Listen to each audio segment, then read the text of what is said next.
प्रभाग क्रमांक 25 मधील कर सल्लागार सतीश धर्मराज गायकवाड यांनी थेट नगरसेवक उमेदवारी अर्ज भरल्याने एकच खळबळ उडाली.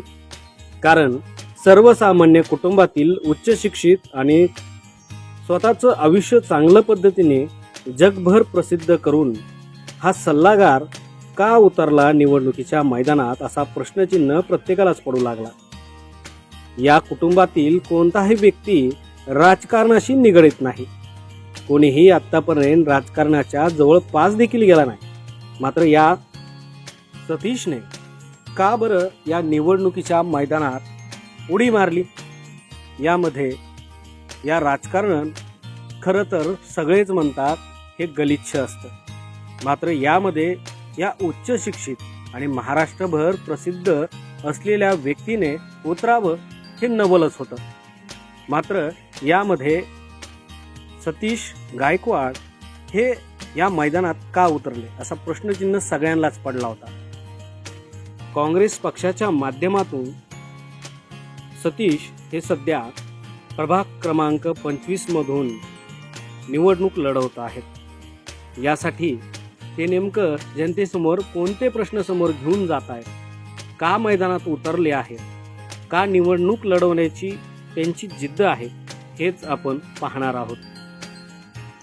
खरं तर मला राजकारणाविषयी किंवा राजकारणामध्ये पडायचं नव्हतं पहिल्यापासून. कारण माझं पहिल्यापासून प्रोफेशन, व्यवसाय व्यवस्थित चालू आहे, सगळं व्यवस्थित चालू आहे. पण कुठंतरी मला कळलं की आपल्या रस्ते, घरातली जी आमच्या घरासमोरचा रस्ता एवढा वाईट आहे. 10 वर्ष झालं ते तसं मुरून टाकलेला आहे. फक्त सारखा 1 वर्षामध्ये तो खराब होतो, हे होतो. परत दुसरी गोष्ट म्हणजे मग नाल्या जर बघितलं तर नाल्या व्यवस्थित नाही आहेत. नाल्यामधला कचरा जो घाण वगैरे जाते ती तशीच आहे, रस्ता तुंबलेला आहे. आणि आता मागं पाऊस आला होता, तुम्ही बघितलं पूर्ण रस्त्यावर पाणी होतं. म्हणजे ह्या बऱ्याच गोष्टी मला खटकत होत्या. आणि मी विचार केला, मी जसा एक ह्याच्यामधला एक व्यक्ती आहे, मला बी ह्या गोष्टी खटकतात. पण कुठंतरी माणूस काय करतं की आपलं काम चालू असतं, माणसाचं एक रुटीन ठरलेलं असतं की सकाळी उठायचं, आपलं जिथं काम आहे तिथं जायचं, संध्याकाळी परत यायचं. तर ह्या सगळ्या याच्या गोंधळामध्ये ह्या लोकांना भेटणं किंवा बोलणं, माणूस काय म्हणतं जाऊ द्या, सोडून द्या, आपल्या एकट्याला त्रास होत नाहीये.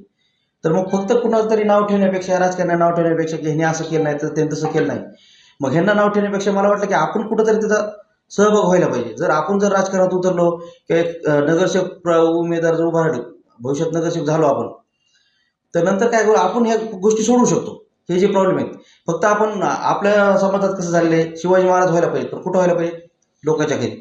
तर कुठंतरी मला वाटतं की आपण बी ह्या जनतेचा एक लीडर म्हणून किंवा त्यांचा एक चेहरा म्हणून जर आपण नगरसेवकात गेलो तर चांगल्या चांगल्या प्रकारच्या ज्या योजना वगैरे आहेत किंवा ज्या लोकांचे प्रॉब्लेम खूप मोठे नाही आहेत, छोटे छोटे प्रॉब्लेम आहेत, रस्ता म्हणा किंवा नाल्या साफ पाहिजेत किंवा जे पददिवे वगैरे असतात, पददिवे बंद आहेत. एकदा जर पददिवे लावला परत बंद झाला कोणी फिरकत नाही.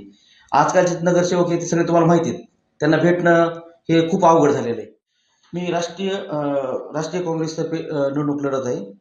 आणि प्रतिस्पर्धी म्हणायला गेलं तर बाकीचे जे आहेत, तर मला कुणाबद्दल असं बोलायचं नाही आहे. म्हणजे आहेत सगळेजण उभा राहिलेत, राजकारणाबद्दल मला बोलायचं नाही.